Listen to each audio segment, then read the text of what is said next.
¿Recuerdan Los Increíbles? Los Increíbles es probablemente una de las mejores, por no decir la mejor película animada que veíamos de niños. Pero espera, vayamos al inicio. Corría el año 2004. Pixar era un estudio que ya había demostrado que podía hacer cosas que nadie más hacía. Toy Story había cambiado la animación para siempre. Monsters, Inc. había funcionado. Buscando a Nemo había funcionado todavía más. Y en ese contexto, Brad Bird, que venía de hacer El Gigante de Hierro y de ver cómo esa película fracasó en taquilla, a pesar de ser extraordinaria, llegó a Pixar con una idea muy específica. No quería hacer una película de superhéroes. Quería hacer una película sobre lo que le pasa a alguien cuando el mundo le pide que sea menos de lo que es. Y la historia de superhéroes era la manera perfecta de contar eso. Pixar le dijo que sí. Le dieron el estudio, el presupuesto y la libertad para hacerla como quería. Y lo que salió de eso es probablemente la película más adulta que Pixar haya hecho hasta ese momento. Metida dentro de un envoltorio de aventura familiar que funciona perfectamente en los dos niveles al mismo tiempo. Hoy vamos a ver exactamente cómo funciona todo eso. La película abre con entrevistas en formato documental, fondo negro, personajes hablando directo a cámara. Mr. Increíble, Elastigirl, Frozone, jóvenes en su mejor momento. La película no te dice que son buenos en lo que hacen, te lo muestra. Y en esos primeros minutos aparece Woody, un chico de 10 años que quiere ser el sidekick de Mr. Increíble. Construyó sus propias botas propulsoras, las inventó él, funcionaban. El pibe tenía talento real.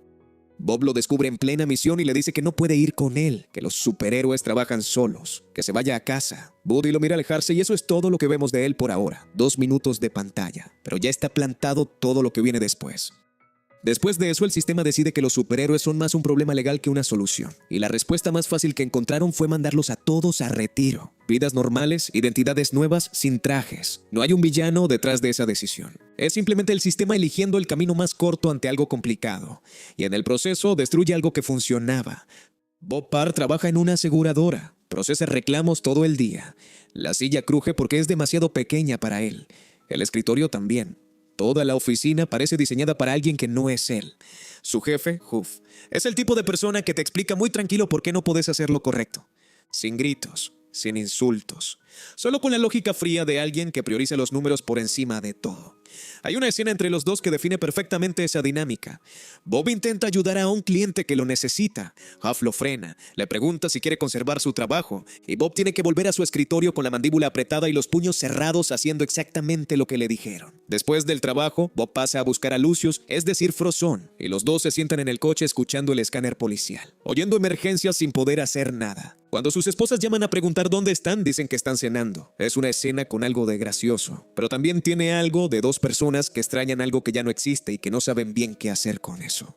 Hay algo específico en la situación de Bob que vale la pena detenerse a ver. No es solo que tenga un trabajo aburrido. Eso en sí mismo no sería tan interesante. Lo que hace que su situación sea particular es que él sabe que fue bueno en algo. No cree que fue bueno. Sabe que lo fue. Y ahora eso no le sirve para nada. Eso es distinto al caso de alguien que nunca encontró su lugar. Bob ya lo encontró. Tuvo el trabajo perfecto para lo que es. Y se lo sacaron. Y lo que la película hace bien es mostrar que eso no lo volvió amargado de una manera obvia. Bob no anda por la vida quejándose. No le dice a nadie que en otro tiempo fue Mr. Increíble. Se guarda todo eso y lo administra como puede. Lo que sí hace es buscar válvulas de escape. El escáner policial en el coche con Lucius. Las grabaciones viejas que escucha solo de noche. El entrenamiento secreto en el sótano que Helen no sabe que existe. Son todas maneras de mantener vivo algo que oficialmente ya no existe. Y hay algo en eso que es bastante humano. Cuando alguien tiene que dejar de ser algo que fue central en su identidad, no lo deja del todo, lo guarda. Lo mantiene en privado porque en público ya no tiene lugar. La película lo muestra con claridad y sin dramatizarlo demasiado. Bob no llora mirando fotos viejas. Simplemente escucha un escáner policial y tiene la mandíbula apretada. Y eso alcanza para entender todo. Lo otro que hace la película es mostrar cómo esa tensión afecta lo que hay alrededor. Bob no es un mal padre ni un mal esposo en el sentido obvio. Está en casa, se ocupa, quiere a su familia. Pero hay una distancia, una parte de él que no está del todo presente. Y eso se nota. Helen lo cubre. Organiza la casa, maneja los problemas de los chicos, sostiene la estructura. No porque Bob sea irresponsable, sino porque Bob está distraído por algo que no puede nombrar en voz alta. Y esa dinámica, la del que desaparece mentalmente y el que sostiene todo mientras tanto, es algo que mucha gente que vio esta película de adulto reconoció de algún lugar. No necesariamente de su propia casa, pero de algún lugar. Esta parte de la película la pasan por alto bastante seguido. y no debería. En el prólogo, cuando le preguntan a Elastigirl sobre el matrimonio, ella dice que no tiene ninguna intención de casarse en el futuro cercano, que su carrera va bien, que eso puede esperar. Eso lo dice y después la película corta 15 años y Helen es ama de casa con 3 hijos. La película no explica ese salto. No hay una escena donde Helen decide que va a dejar todo por la familia. Simplemente pasa. Y el resultado es que la mujer que en el prólogo era la más segura de los 3, la que más claramente sabía lo que quería, terminó siendo la que más tuvo que ceder. Y lo interesante es que Helen no se queja de eso. No hay escenas donde Helen llore por lo que dejó atrás. Hace su trabajo, sostiene la casa, es buena madre y es bastante buena esposa para alguien que está casada con un hombre que le miente. Pero la película planta eso ahí, al principio, para que cuando veas lo que hace Helen en la segunda mitad, entiendas de dónde viene. Porque cuando Helen tiene que actuar sola, cuando tiene que infiltrarse en la base y rescatar a Bob, es completamente distinta a la mujer que pasa el día administrando peleas entre Dash y Violet. Cada movimiento es preciso, cada decisión es rápida, no duda. No necesita que nadie le explique nada. Elastigirl sigue ahí, no desapareció, solo estaba guardada. Y hay una diferencia entre Bob y Helen en cómo manejan ese guardado. Bob lo vive como una herida, lo escucha en grabaciones de noche, lo lleva como algo que le sacaron. Helen lo integró de otra manera, dejó de ser Elastigirl sin dejar de ser la persona que era Elastigirl. Si eso tiene sentido, cuando tiene que volver a hacerlo, vuelve, sin drama, sin un gran momento de soy yo de nuevo, simplemente actúa como lo que es. Esa diferencia entre cómo Bob y Helen procesan la misma pérdida es una de las cosas más interesantes de la película, y es completamente silenciosa. Nunca se dice en voz alta, está en cómo se mueven. Un día, Bob recibe una propuesta misteriosa. Una mujer llamada Mirage le ofrece una misión paga y discreta, un robot en una isla que se salió de control. Necesitan al mejor. Bob acepta sin pensarlo demasiado, sin hablar con Helen, sin medir qué implica, y eso importa. Porque no es la decisión de un héroe respondiendo al deber. Es la de alguien que lleva mucho tiempo sintiéndose de más. Y ante la primera oportunidad de sentirse útil, dice que sí antes de pensar. La primera misión sale bien. Cuando vuelve a casa está diferente, más presente, más energético. Helen lo nota. No sabe qué cambió, pero algo cambió. Y eso hace que por un momento todo en casa funcione mejor. Lo incómodo de esa parte de la película es que lo que le devuelve la vida a Bob es una mentira. La película no te dice que está bien, solo te lo muestra. Para la segunda misión necesita un traje nuevo. Y hay una sola persona que hace trajes para superhéroes. Edna Mode, pequeña, lentes grandes, una seguridad total sobre cualquier tema que toque. Trabajó con los mejores antes del retiro y desde entonces hace moda para gente normal, lo cual, según ella, es completamente aburrido. Bob llega preguntando si puede reparar su traje viejo. Edna lo mira y le dice que ella la no repara, que ella crea. Y en 5 minutos convenció a Bob de que lo que necesita es uno completamente nuevo. La escena más recordada de la película viene cuando Bob pregunta por qué el traje nuevo no tiene capa. Edna para. Lo mira y empieza a enumerar caso por caso todos los superhéroes que murieron o quedaron en ridículo por culpa de una capa atrapada en el lugar equivocado. Cada uno con cara de informe técnico. Y al final dice lo que todos recuerdan: sin capas.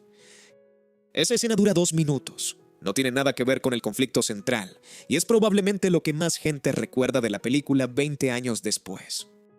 Hay algo en el mundo de Los Increíbles que la película no explica directamente, pero que está ahí todo el tiempo. El retiro forzado de los superhéroes no lo provocó un villano. No hubo nadie detrás de esa decisión que quisiera hacerles daño específicamente. Fue el resultado de una acumulación de demandas legales, presión pública y una burocracia que decidió que la solución más fácil era hacer que el problema desapareciera. Y lo que hace la película con eso es bastante preciso. Muestra cómo un sistema puede destruir algo sin tener la intención de hacerlo, sin malicia, eligiendo siempre el camino que genera menos fricción.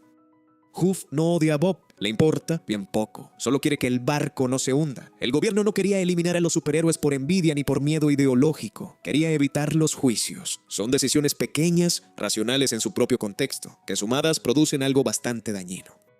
Eso es más difícil de procesar que un villano con un plan. Un villano lo podés combatir. Un sistema que simplemente te aplana porque sos inconveniente no tiene una cara a la que enfrentarte. Y los superhéroes lo aceptaron. No hubo resistencia organizada. No hubo un momento donde dijeran que no. Simplemente se fueron adaptando uno a uno. En la segunda misión algo no cuadra desde el principio. El robot es demasiado avanzado y pelea de una manera que parece diseñada específicamente para contrarrestar a Mr. Increíble. Lo derrota, lo captura. En casa, Helen intenta comunicarse y no puede.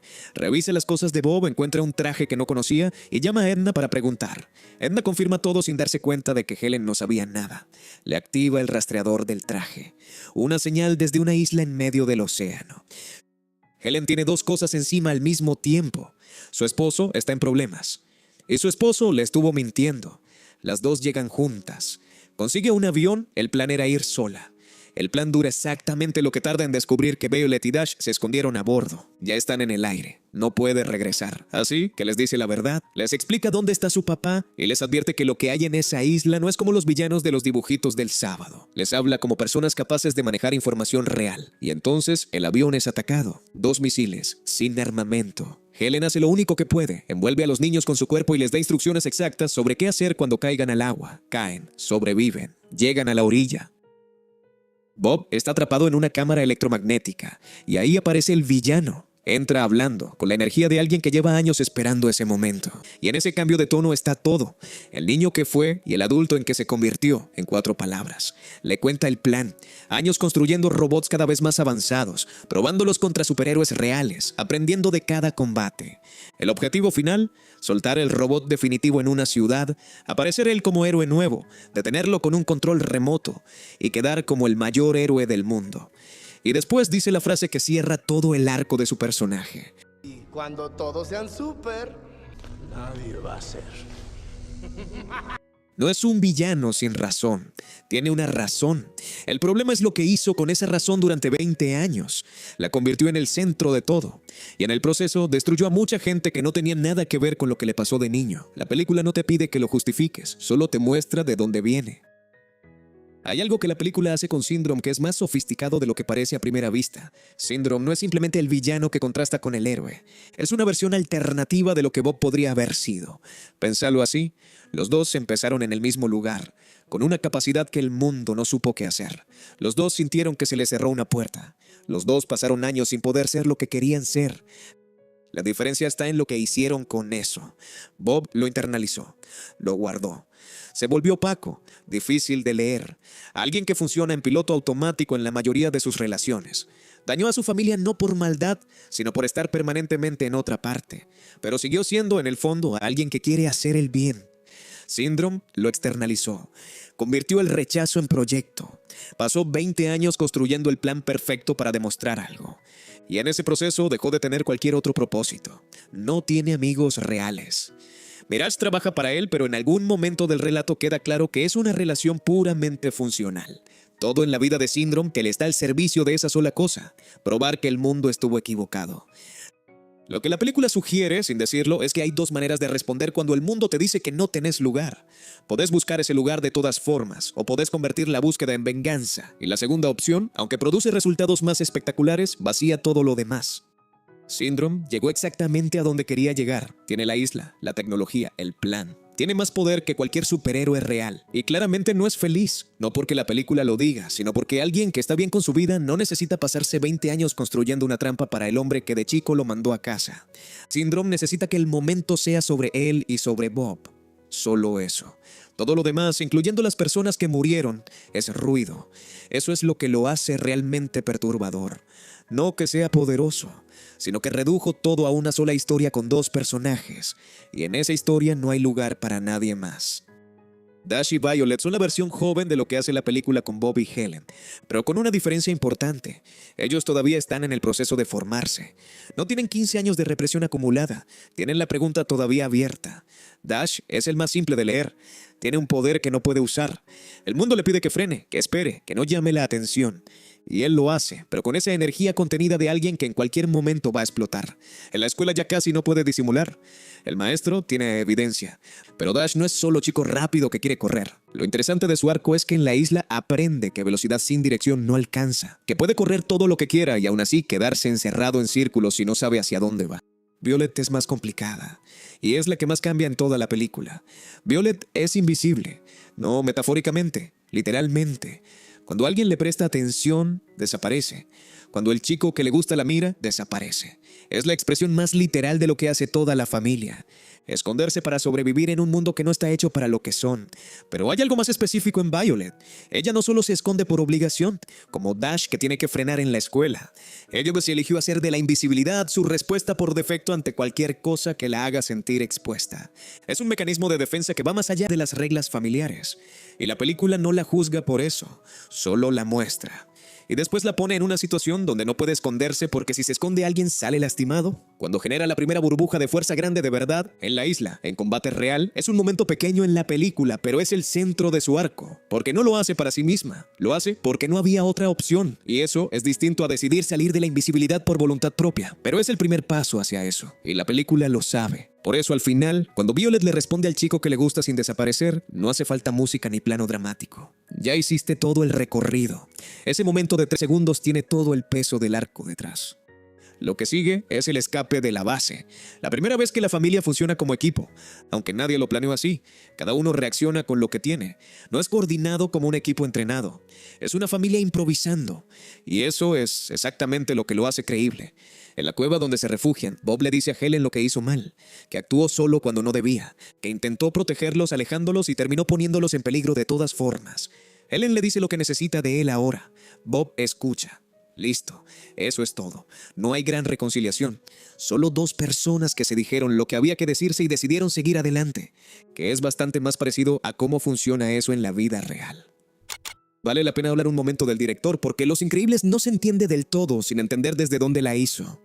Brad Bird no es un director de industria. Pixar lo contrató, ya que necesitaban a un director con ideas propias. Y no le tuviera miedo a hacer una película para adultos dentro del formato familiar. Y Bird tenía una idea muy específica. Quería hacer una película sobre lo que le pasa a alguien excepcional en un mundo que prefiere la mediocridad uniforme a la excelencia incómoda. Eso le generó a la película una lectura que algunos hicieron y que vale la pena mencionar, que Los Increíbles tiene una ideología objetivista, en el sentido de Ayn Rand. La filosofía de que los individuos talentosos son superiores y el mundo los frena. Syndrome como personaje que quiere nivelar para abajo. El retiro forzado como metáfora del igualitarismo que aplasta al genio. Y hay algo de eso en la película, no tiene sentido negarlo. Pero esa lectura es incompleta. Lo que la película realmente dice no es que los excepcionales merecen más que los demás. Lo que dice es que obligar a alguien a esconder lo que es tiene un costo, para esa persona y para las que tiene al lado. El problema de Bob no es que el mundo lo envidió, es que Bob no supo cómo ser lo que era sin mentir, sin actuar solo, sin poner en riesgo a su familia. El arco de la película no es dejen a los talentosos ser talentosos, es aprender a ser quien sos sin hacerlo a costa de los demás. Esa es una diferencia importante, y la película la sostiene hasta el final. Porque el momento en que la familia derrota al robot no es el momento en que Bob hace algo extraordinario solo.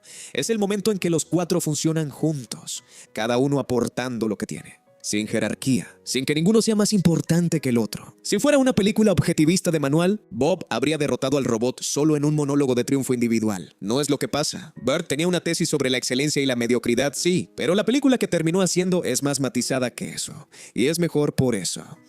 Syndrome suelta el Omnidroid en la ciudad y aparece fingiendo ser un héroe nuevo que lo detiene. La gente lo ovaciona. El plan funciona perfectamente. Hasta que el robot detecta el mando de control, lo desactiva. Y Syndrome se queda mirando su propia creación que ya no le obedece, sin saber qué hacer. Construyó un plan perfecto para todo, excepto para lo que él mismo creó. La familia llega a la ciudad. Bob intenta detener al robot solo y no puede. El robot aprendió de los combates anteriores y sabe exactamente cómo contrarrestar a Mr. Increíble. Frozone gana tiempo. No alcanza. Lo que funciona es los 4 al mismo tiempo. Violet contiene al robot con una burbuja. Dash encuentra el punto vulnerable corriendo sobre su superficie. Bob lo desactiva desde adentro, sin plan previo. Cada uno aportó lo que tenía cuando hacía falta.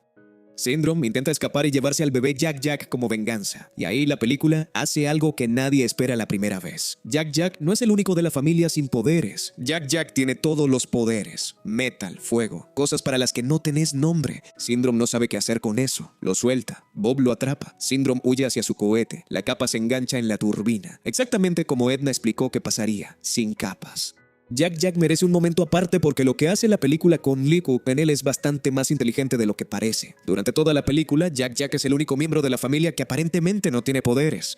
Es el bebé, es el que Helen deja con la niñera, es el que no puede participar en nada de lo que pasa.